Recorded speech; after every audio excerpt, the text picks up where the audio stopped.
Tu dis de pardonner, car tu es saint. Oh.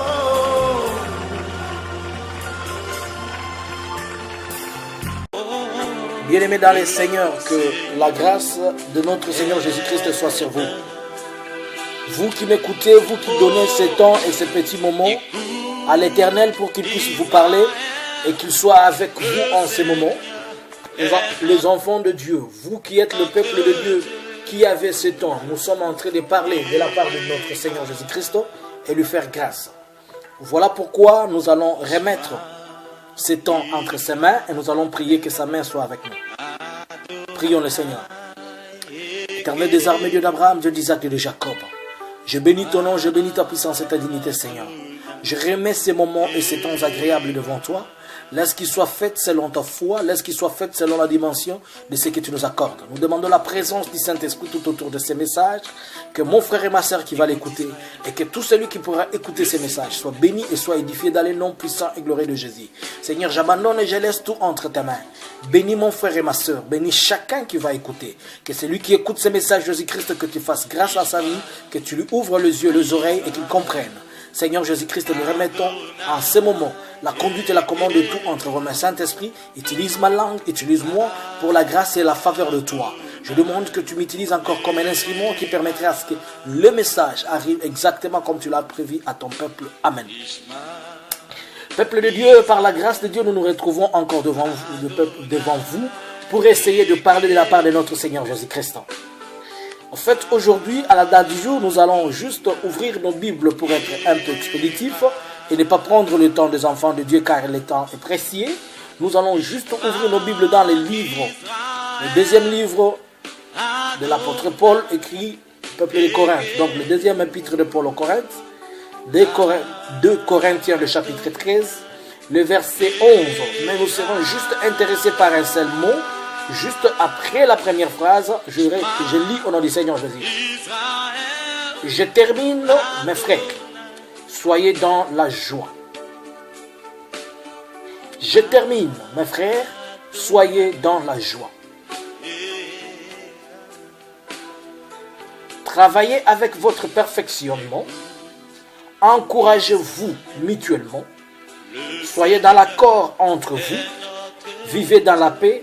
Alors, le Dieu d'amour et de paix sera avec vous. Peuple de Dieu, vous écoutez ce message, ou bien cette parole de l'homme de Dieu, l'apôtre Paul, qui était en train de parler au peuple de Dieu de Corinthe. Il était en train de faire ses derniers aveux, ou bien il était en train de faire ses dernières salutations, ou bien ses souhaits au peuple de Dieu. Et lorsque vous regardez bien ce message, en lisant très bien, en parcourant tout le chapitre, tout le verset, vous allez comprendre que l'apôtre Paul était en train de vouloir remettre un peuple à l'ordre, lui faire comprendre ce qu'ils doivent et comment ils doivent se comporter. Alors ici, je ne suis pas plutôt en train de parler du comportement, mais je suis en train de parler de quelque chose de trop important pour ta vie, de trop important pour ton frère et pour ta sœur. Comment transformer ta douleur en joie, ou comment transformer ta peine en allégresse. Comment toi-même tu peux transformer la situation méchante de ta vie, qu'elle devienne une bonne situation pour toi. Tu comprends si tu lis très bien. L'apôtre Paul dit ici, la deuxième phrase c'est elle qui m'intéresse. Et juste il y a un seul mot que je tirais pour partager avec toi. Il dit, soyez dans la joie. C'est comme s'il était en train de nous recommander que la joie de Dieu demeure en nous. Il nous faisait même, il nous implorait pas, mais il nous donnait une injonction. C'était un ordre qu'il nous donnait venant de la part du Seigneur Jésus-Christ, puisque étant inspiré par l'Esprit de Dieu, il était en train de parler, puisqu'il a été convaincu. Je ne sais pas si tu es déjà arrivé dans la vie. Un jour, dans les situations, dans les circonstances, que tu as été très bien avec quelqu'un il y a 2 jours, il te disait je t'aime plus que tout, il te disait tu es la personne parfaite de ma vie, et il t'a dit je ne manquerai jamais de penser à toi, toute ma vie c'est toi, mon sommeil c'est toi, mon oreiller c'est tout, toi tu es l'amour de ma vie, tu es le cœur de mon existence.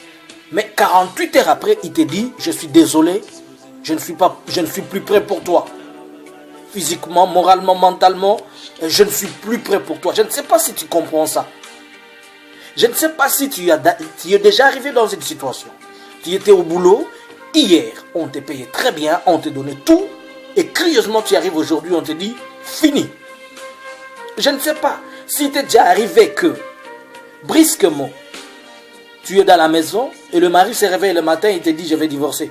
Ou la femme se réveille le matin, il te dit, je vais divorcer. Et vous avez partagé même nuit, sur le même lit ensemble. Je ne sais pas si t'es déjà arrivé un jour, ton fils qui te tient debout contre toi, et il te dit, tu n'es plus, je ne veux plus de toi, tu n'es plus mon père, tu n'es plus ma mère, je vais faire ma vie quelque part. Je ne sais pas si t'es déjà arrivé de recommencer quelque chose. Je ne sais pas si t'es déjà arrivé de voir comment tu es en train d'échouer dans une situation où tu semblais être favorable, où la chose semblait être bonne pour toi. Je ne sais pas si t'es déjà arrivé, brusquement, tu avais des millions en main, et brutalement, elles se brisent, elles vont affimer. Je ne sais pas s'il t'est déjà arrivé de sortir de l'échelon X ou 10 et te retrouver brutalement par terre. Maintenant, dans ces contextes-là, dans ces situations, dans ces moments les plus compliqués, les plus douloureux, comment tu peux te comporter? La douleur dont je parle, elle peut être physique, elle peut être mentale, morale ou spirituelle. Mais cette douleur, quelle que soit son origine, quelle que soit sa forme, quand elle t'affecte, elle fait que l'homme en soi devient une personne nulle pour soi-même. Il réalise qu'il ne vaut plus rien. Il réalise que sa place n'est plus là où elle doit être. Je ne sais pas si t'es déjà arrivé que le jour où tu as divorcé et que demain on dise invitation cordiale à toutes les femmes. Ou bien on dit invitation cordiale à toutes les dames. Tu étais dame il y a 24 heures, tu n'es plus dame, mais on vous invite. Est-ce que tu sens que tu vas partir en dame ou bien tu vas partir en femme?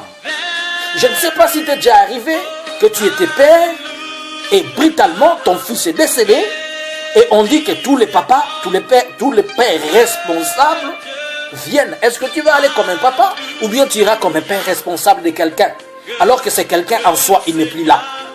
Alors regarde un peu cette brutalité des choses. Regarde un peu ces circonstances qui deviennent trop brutales.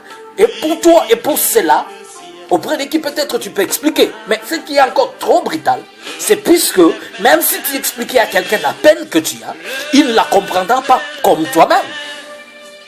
Il y a des moments dans la vie qu'il ne faut même pas associer quelqu'un à écouter ta douleur ou ta peine.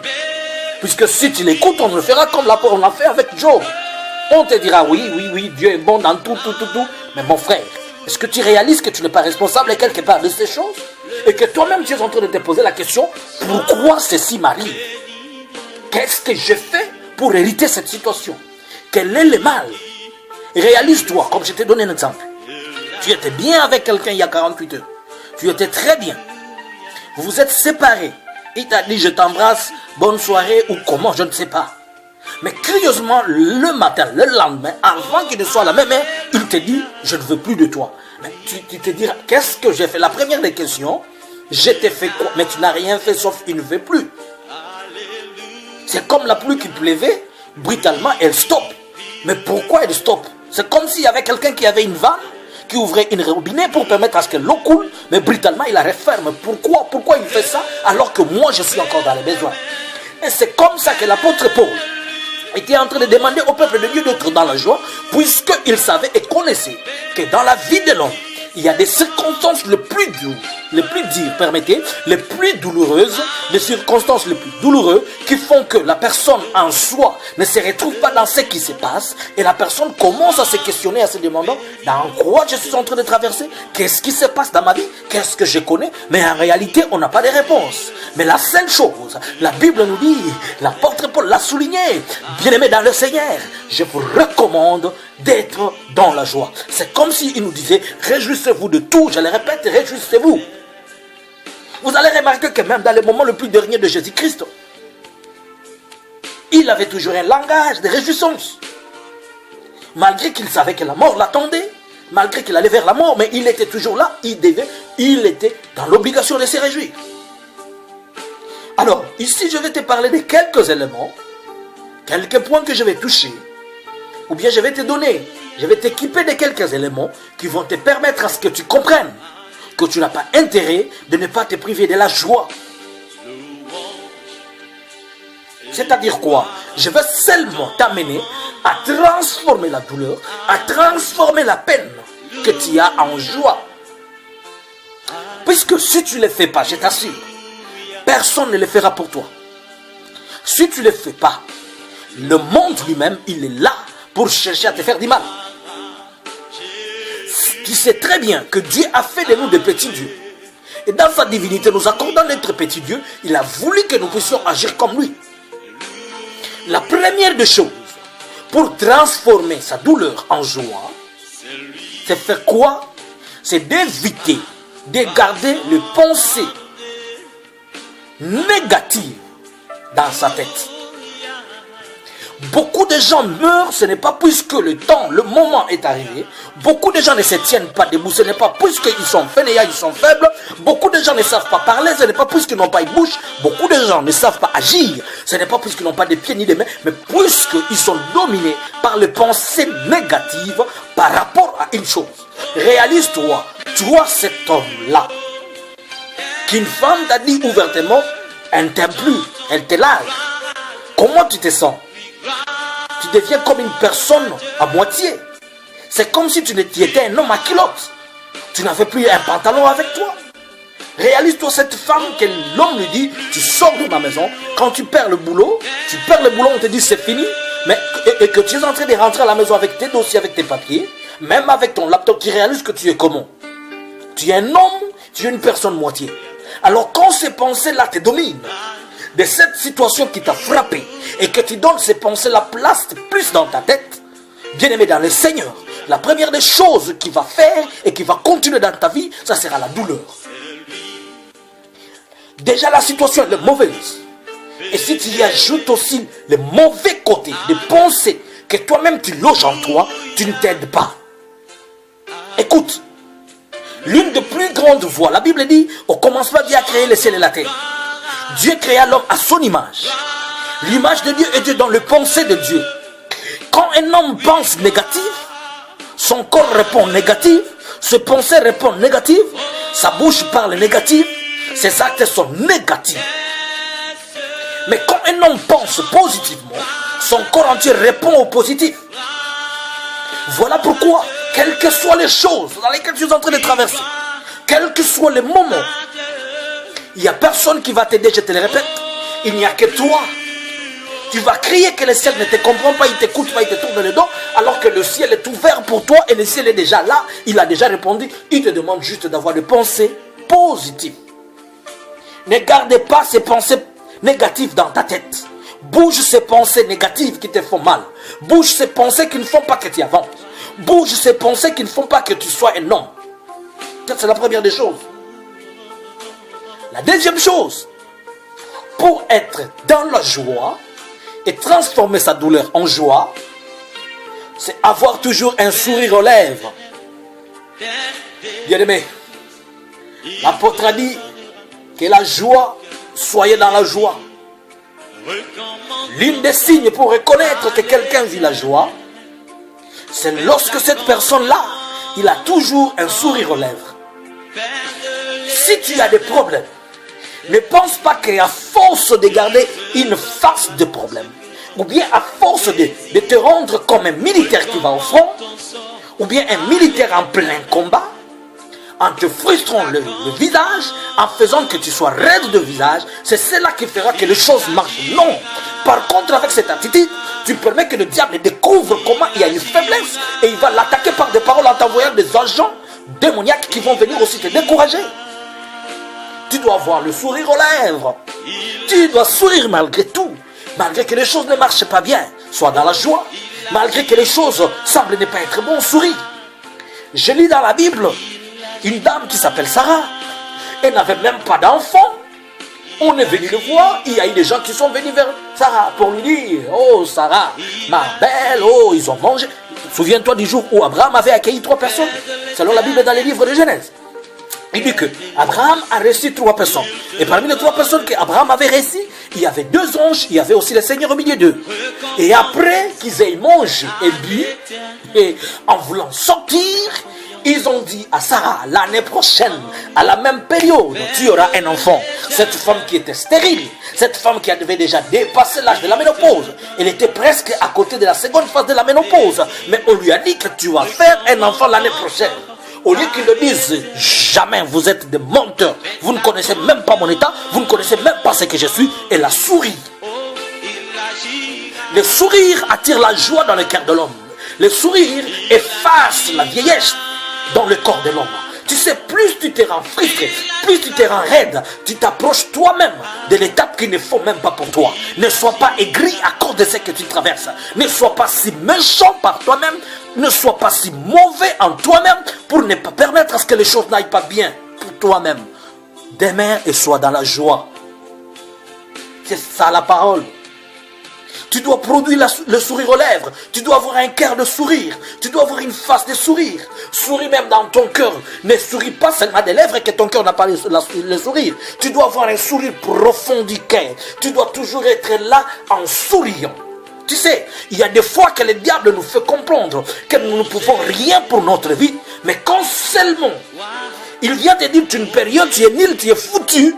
Tu ne peux rien pour ta vie. Mais quand tu souris, il sent qu'il n'a plus de force puisque tu fais comme David. Tout le monde d'Israël a eu peur des Philistins. Mais quand David s'est tenu debout, il le faisait avec sourire. Donc, la deuxième chose pour transformer ta douleur en joie, c'est avoir des sourires aux lèvres. Troisième chose, c'est parler de bien sur toi-même. Tu sais, quand on t'a déjà dit que le boulot est fini, et que toi-même tu te mets là, tu dis, oh, c'est fini pour moi. Exactement, ça va finir pour toi. Mais quand on te dit c'est fini, et toi tu dis, maintenant ça commence.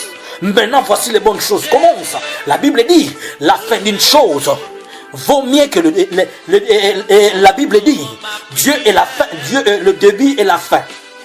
Et la fin d'une chose vaut mieux que son début. Souviens-toi que les gens peuvent te voir finalement mauvais, mais c'est dans ce moment-là que Dieu commence à voir en toi de grandes choses.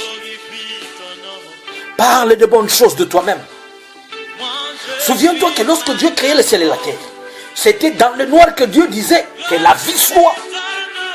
C'était dans le noir. La Bible déclare que lorsque Dieu a créé le ciel et la terre, il y avait du noir aux surfaces de la Bible, mais l'Esprit de Dieu se mouvait sur les eaux. Mais dans ce noir-là qui vivait, c'est à ce noir-là que Dieu a parlé. Ce n'est pas puisque le noir t'entoure. Je sais que tu as perdu quelque chose. Je sais que peut-être tu es en train de courir derrière les factures, tu es en train de courir derrière des documents que tu ne trouves pas, l'administration te coince, là, je ne sais pas la politique, je ne sais pas quoi, je ne sais pas dans quel domaine, dans quelle situation tu es, mais je te dis, parle de bonnes choses pour toi-même, parle-toi de bonnes choses. Le premier des prophètes pour la vie d'une personne, c'est soi-même. Tu es ton propre prophète. N'attends pas que quelqu'un prophétise dans ta vie, n'attends pas que l'on te dise demain tu seras grand ou petit, tu seras miraculeux ou comment. D'abord toi-même prophétise sur toi-même, parle de toi-même de bonnes choses. Dis-toi de bons et de meilleurs.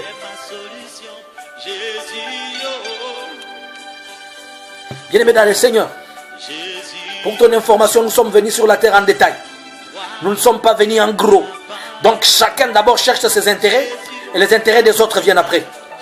Parle de bonnes choses pour toi-même. Écoute, tu dois savoir parler de bonnes choses pour toi-même. 4.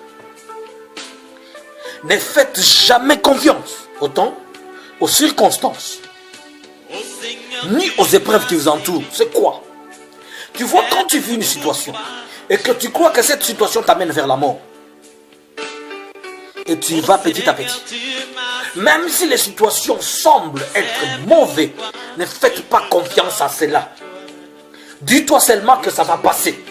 Dis-toi seulement que cette situation, ce n'est pas ma situation. C'est une situation passagère. Ne faites jamais confiance à ton entourage. L'entourage, c'est-à-dire l'environnement dans lequel tu es. Tu peux être dans un environnement où jamais quelqu'un ne peut tenir sa tête debout. Mais toi, tu n'es pas tout le monde. Tu peux être dans un environnement où on ne peut jamais appeler les noms de quelqu'un, appeler quelqu'un monsieur ou comment. On appelle tout le monde à rabaisser, mais toi tu n'es pas tout cela. Tu peux être dans un environnement où même le mari qui t'a quitté Il continue à dire de mauvais, de méchanceté. Il veut seulement te voir mourir. Et l'environnement dans lequel tu te trouves, tout le monde te pointe du doigt. Oh, celui-là, celui-là, celui-là. Ils te disent n'importe quoi. Ça, c'est le monde. Le monde est toujours comme ça. L'apôtre Paul a dit. Et la nature elle-même ne vous enseigne pas peut-être ces choses. Que dit la nature? La nature déclare ceci. Le chien aboie et la caravane passe. Que l'on dise que les choses tout autour de toi disent et parlent d'elles-mêmes. Mais toi, ne fais pas confiance à cela. Ne crois même pas à ces situations, ni à ces circonstances. Crois d'abord à ce que nous allons apprendre dans la cinquième chose. La cinquième chose, c'est quoi? Garder sa foi dans l'Éternel et à sa parole. Tu dois croire en Dieu. Tu dois garder ta foi en Dieu. Tu dois savoir que jusque-là, Dieu ne t'a pas encore abandonné. Tu dois te mettre en tête que tu n'es pas un fruit du hasard. Tu dois savoir que ce n'est pas à cause de circonstances qui t'entourent en ce moment que la gloire de Dieu et la main de Dieu est partie loin de toi. Non. Ne crois pas à tout cela. Sache seulement une chose. L'Éternel, le Dieu d'Abraham, le Dieu d'Isaac, le Dieu de Jacob, celui qui était hier, aujourd'hui, éternellement, il a encore quelque chose à dire dans ma vie. Il a encore un mot nouveau dans ma vie. Oh, bien-aimé, si tu prends la Bible du début à la fin, tu vas lire combien de fois Dieu a toujours de bonnes promesses et de bonnes paroles pour toi. Alors pourquoi tu crois aux situations, aux circonstances? Mets ta foi en Dieu, crois en Dieu, continue à croire à sa parole, continue à croire qu'il est encore capable de faire quelque chose. Il peut encore ressusciter ce qui était mort à toi. Il peut encore donner la vie à ce qui était perdu dans ta vie. Pourquoi tu continues à voir seulement les mauvais côtés des choses? Pourquoi tu continues à voir seulement les choses qui ne marchent pas bien? Sixième chose, pour transformer sa douleur en joie, c'est une chose trop importante. C'est de ne pas être trop plaintif ou éviter les lamentations. Je suis en train de regarder tout ce qui se passe sur la terre. Tu l'observes avec moi, certainement. Et depuis que les guerres ont commencé, il y a eu des génocides en Europe, il y a eu des génocides en Afrique, il y a eu des guerres, il y avait en 2003 la guerre en Irak, en Afghanistan, au Pakistan, en Syrie, aujourd'hui ça continue, il y a eu des guerres en Afrique centrale, en Centrafrique, au Congo, tout ça. Mais jamais Dieu ne se plaint. Il n'est même pas venu voir le diable pour lui dire: petit frère, tu es en train de tourmenter mon peuple que moi j'ai mis là et qu'il doit vivre aisément, mais tu produis des guerres. Non, jamais.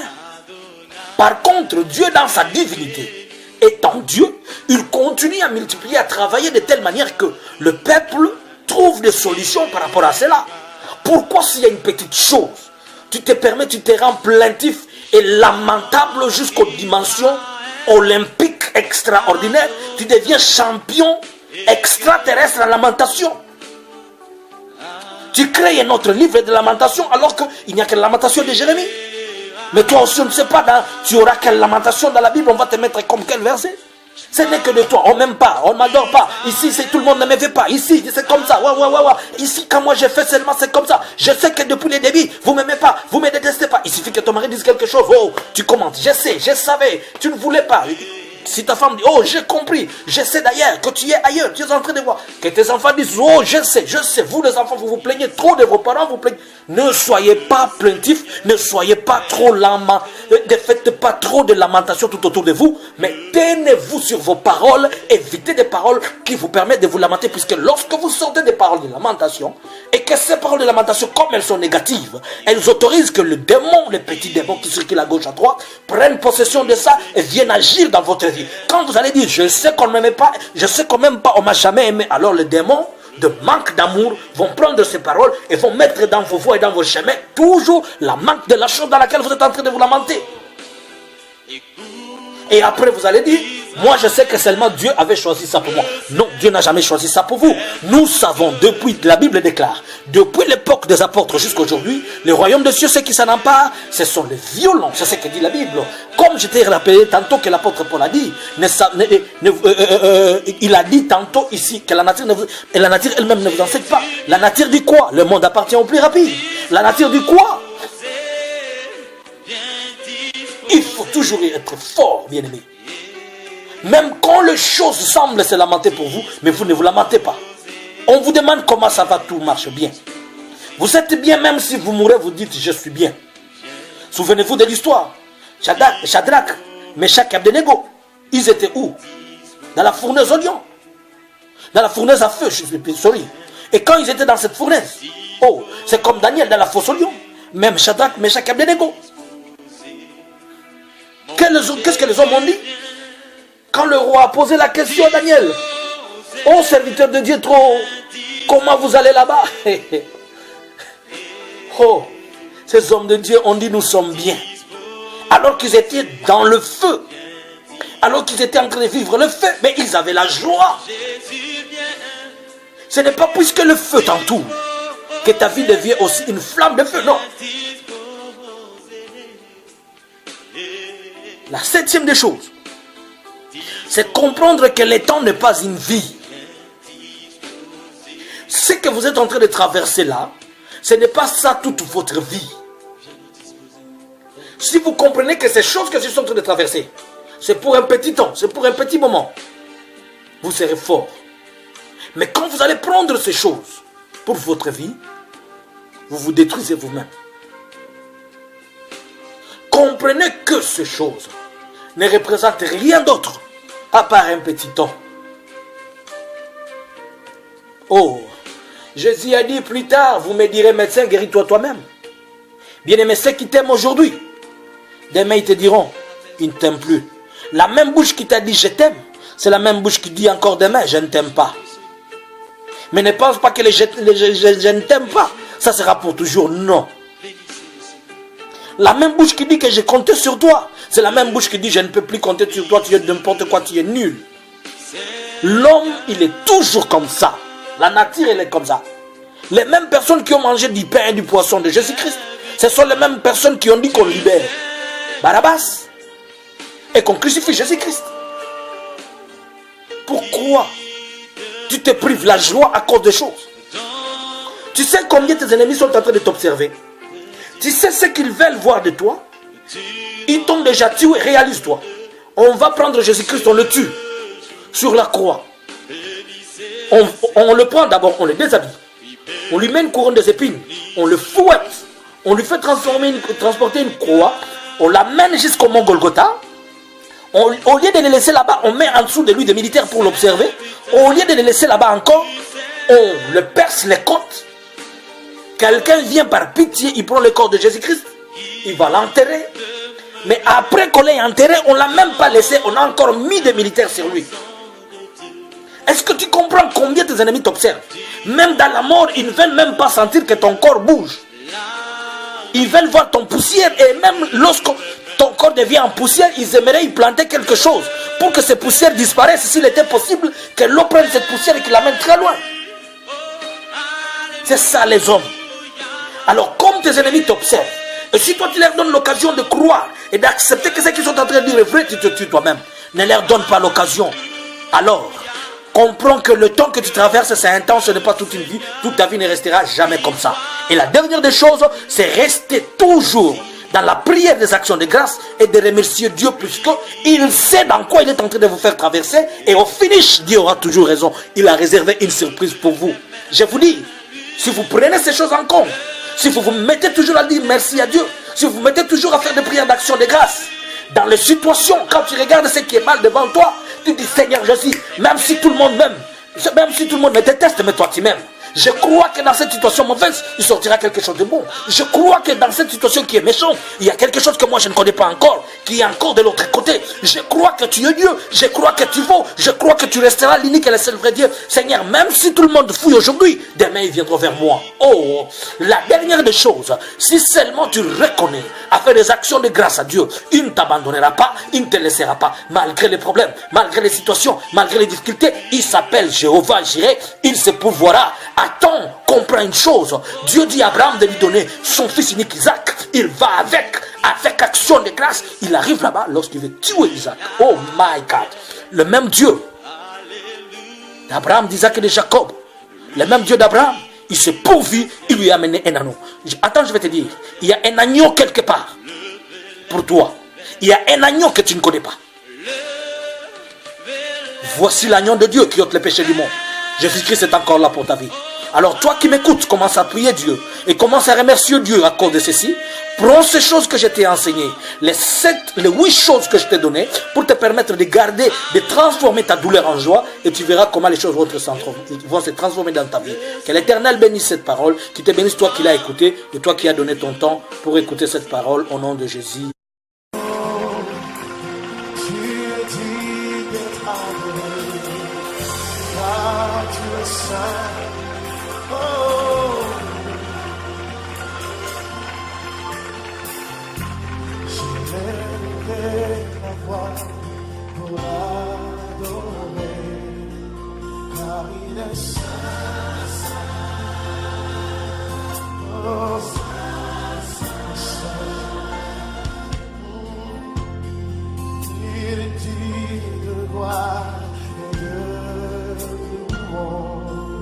Chantons ça,